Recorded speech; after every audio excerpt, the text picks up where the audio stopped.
Assalamualaikum warahmatullahi wabarakatuh. Okey, hari ini saya akan tunjuk kepada anda apa konten sistem rujukan interaktif ABR ini. Okey, pertama sekali anda perlu login dulu akaun yang anda daftarkan sebelum ini. Okey, masukkan kata laluan. Okey, dan anda klik log masuk. Okey, selepas anda klik masuk, anda akan nampak paparan ini. Okey, memandangkan akaun ini telah berdaftar sebagai ejen affiliate, so paparan dia berbeza sikitlah. Dia akan menunjukkan jumlah jualan dan komisen semua. Alright, so anda buka sistem rujukan interaktif. Okey, anda akan nampak inilah dia. Okey, sistem konsep asas reka bentuk yang mematuhi keperluan Undang-Undang Kecil Bangunan Seragam 1984 pindaan 2012 lah. Okey, so di bahagian sebelah kiri ni, okey, anda akan nampak ada button carian. Okey, boleh cari by topik ataupun boleh cari by wording. Okey, so kat sini ada muka depan. Inilah muka depan yang anda tengok. Okey, kat sini ada penafian. Okey, maksudnya sekarang ni sistem ni hanya untuk tujuan rujukan dan pendidikan sahaja. Okey, semua ni adalah berdasarkan pengalaman saya sebagai pegawai bomba sebelum ini. Okey, so sebarang konflik ataupun ketidaksamaan boleh refer kepada jabatan yang bertanggungjawab lah. Okey, seperti jabatan bomba dan lembaga arkitek. Okey, so ini hak cipta pelihara. So totally sistem ini merupakan hak milik ABR Berlanti. Okey, jadi sini ada profil penulis. Ini sikit sebanyak lah. Okey, latar belakang saya sebagai penulis. Okey, ini mengenai sejarah. Okey, sejarah bomba lah. Bila kebakaran itu berlaku. Okey, ini pengawasan kebakaran. Okay, secara umumnya saya akan terangkan mengenai pengawasan kebakaran. Di mana letaknya sistem pasif dan aktif ni. So saya akan ceritakan sini lah. Semua di bawah ni saya dah ceritakan. Anda boleh baca lah. Okey, itu saya masuk sikit mengenai strategi pengungsian. Okey, asas dia, okey, ada berapa? Ada dua asas dia, iaitu jalan egress. Okey, saya explain lah sini. Okey, tu reka bentuk tempat keluar ni. Okey, apa benda syarat-syarat dia. Okey, kita nak design tu macam mana. Tu apa komponen jalan keluar tu sendiri. Okey, dan seterusnya lah. Okey, selain tu ada juga paparan untuk sistem PKK. So ini secara general dia, apa itu sistem PKK. Okey, lepas tu ada kawalan kemerebakan api, ada dua lah. Satu kawalan kemerebakan api luaran, satu lagi dalaman lah. Okey, nanti anda boleh tengok. Okey, lepas tu ni jalan keluar keselamatan. Okey, saya akan cerita apa tu jalan keluar keselamatan, apa tujuan dia. Okey, tangga keselamatan tu apa. Ini saya explain lah. Banyaklah dalam ni, boleh tengok nanti. Tu ada juga sistem perlindungan aktif. Okey, cara bertindak sistem perlindungan aktif. Okey, mengesan, beri isyarat, mengawal, memadamkan kebakaran. Okey, ini secara general. Tu saya akan cerita apa itu sistem pemadaman manual. Okey, ada apa cerita pemadaman manual. Okey, kenapa hidran tu ada merah, ada kuning. Semua saya cerita dalam ni lah. Okey, sistem ni macam mana. Okey, sistem kacau kering macam mana. Okey, masa bila keperluan dia. Okey, tu sistem mata basah dan seterusnya lah. So banyak lagi bawah ni sistem semua saya dah terangkan dari segi coverage. Okey, saya akan tunjuk. Alright, so saya pergi kepada fakta kronologi UBBL. Okey, okey, boleh tengok sinilah. Bila pindah-pindahan dia, okey, tahun 91 ke Pulau Okayu. Okey, last tahun 2021 ni ada 81 pindahan. Okey, ni menyeluruh lah. Alright, lepas tu saya masuk kepada struktur UBBL. Ini saya dah ubah semua konsep-konsep ni kepada yang bahasa yang mudah faham. InsyaAllah yang layman pun boleh faham lah apa yang saya cuba sampaikan lah. Okey, dari segi struktur UBL ni, okey, ada jadual. Okey, berapa banyak jadual. Lepas tu borang-borang G ni. Okey, ini secara ni lah. Lepas tu ringkasan lah UBBL ni. Pindahan 21 ni apa dia masukkan. Ada charter. Okey, compound flow ni. Okey, ni semualah. Secara general anda boleh baca nanti. Okey, definasi pun. Okey, saya dah tukarkan dalam susunan itu kepada macam ni lah. Konsep ni dalam UBL ni, di tangan api ni apa benda maksud. Dinding petak apa dia. Okey, lepas tu untuk peralatan sistem automatik apa maksud dia. Ni lebih kepada definasi lah. Ni saya dah olah sikit lah, tapi dia punya maksud sama dalam UBBL. Cuma saya susunkan dalam bentuk ni lah, jalan keluar keselamatan, apa benda yang berkaitan dengan jalan keluar keselamatan. Okey, anda boleh baca di sini. Okey, lepas tu kita pergi kepada kumpulan masuk bangunan. Apa itu kumpulan masuk bangunan?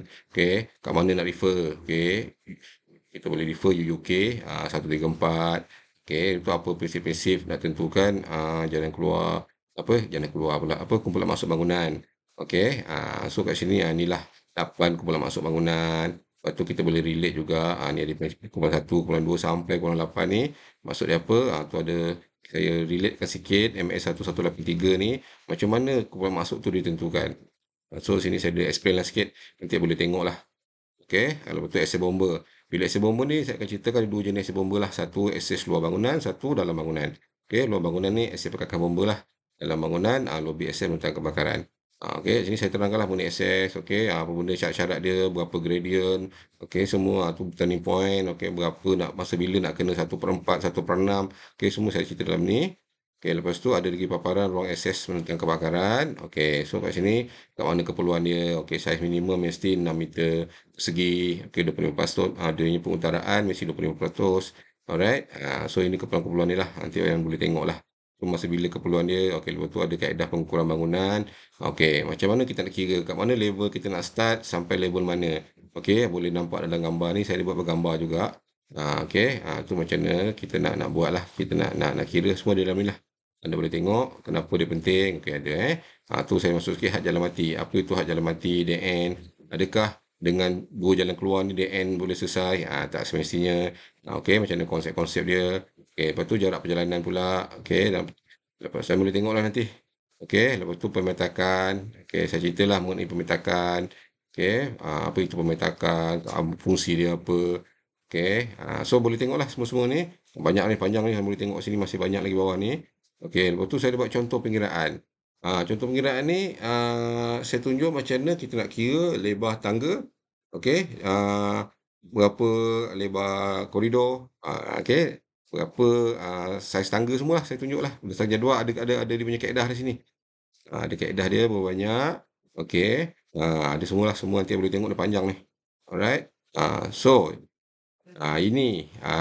Okey, ini kalkulator. Apa benda di dalam contoh pengiraan tadi saya dah simplifykan di dalam kalkulator ni. Nanti saya akan tunjuk dalam next video macam mana kita nak guna jadual ni. Okey, ini saya nak tengok secara keseluruhan lah apa yang ada. Okey, lepas tu kaedah pengiraan jadual ke-6 pun saya tunjuk. Okay, langkah 1, langkah 2, langkah 3. Okey, ini semua kita boleh tahulah macam mana nak kira. Okey. Lepas tu saya ada kalkulator 10 langkah. Ini kalkulator 10 langkah untuk kita kira adakah bangunan anda ni mematuhi jarak selamat ni. Okey, nanti pun kita akan tengok video lain macam mana nak kira nanti. Saya akan tunjuk macam mana nak guna jadual ni. Okey, lepas tu kita ada jadual ketujuh interaktif. Contoh anda nampak ni. Ini saya hanya masuk sekarang ni anda tak perlu bawa UBBL. Bila anda langgar sistem ni, anytime anda boleh buka kat phone, tengok. Okey, contoh kumpulan maksud. Okey, kilang, struktur apa, bahaya tinggi contoh. Automatik dia akan beritahu, had jalan mati kosong. Okey, 2 hala, ada sembur 22. Disembur kalau sprinkler 35 meter. Okey, had mati, tu contoh macam tu. Ataupun tengok lain pula, kat mana hotel. Hotel, okey, had dalam mati DN adalah 15 meter. Kalau hotel dia tak ada sprinkler, 30 meter travel distance. Okey, kalau ada 45. Okey, jalan mati koridor pula 15 meter. Ini contohlah jadual ke-7 interaktif. Okey, untuk jadual ke-10 interaktif. Okey, kita boleh tengok apa keperluan sistem tu. Contoh kilang, contohlah Okey, kilang ni kita kena pilih. Apa sub dia kilang dia? Kilang apa ni? Satu unit basingan berkembar lebih 2,000 meter persegi. Contoh, okey, kita klik. Automatik akan keluar. Apa keperluan sistem dia? Okey, anda perlu adakan sistem sprinkler, ada hose rail. Lepas tu kena ada sistem penggerak elektrik manual dan siar raya. Sistem, okey, automatik. Apa saja keperluan dalam bylaw tu anda akan dapat di sini. So, tak perlu, not necessary. Dalam handphone pun kita boleh tengok. Kita boleh check lah. Dan yang paling mahal dekat sini adalah anda diberi akses untuk semua kelas-kelas teknikal online saya lebih kurang 20 jam. Banyak siri lah. Okey, banyak siri. Ini mengenai sistem aktif. Okey, lepas tu ada kumpulan maksud dan pemetakan. Ini semua ada online kelas. Dalam ni pun ada sesi soal jawab antara peserta. Anda boleh tengok lah. Mungkin dalam video ni ada anda yang yang pernah ada kelas saya. Okey. So, banyaklah sini lebih kurang ada 20 siri yang anda boleh akses. 20 siri pula. 20 jam. Banyak siri lah. Banyak siri course saya. So, kita boleh tengok di sinilah. Alright, inilah antara konten yang ada dalam sistem rujukan interaktif saya ni. Alright, itu saja perkongsian saya untuk secara gambaran keseluruhan apa yang ada dalam sistem ini. Okey, so nanti kita jumpa dalam video-video lain. Okey, Assalamualaikum, dan salam sejahtera.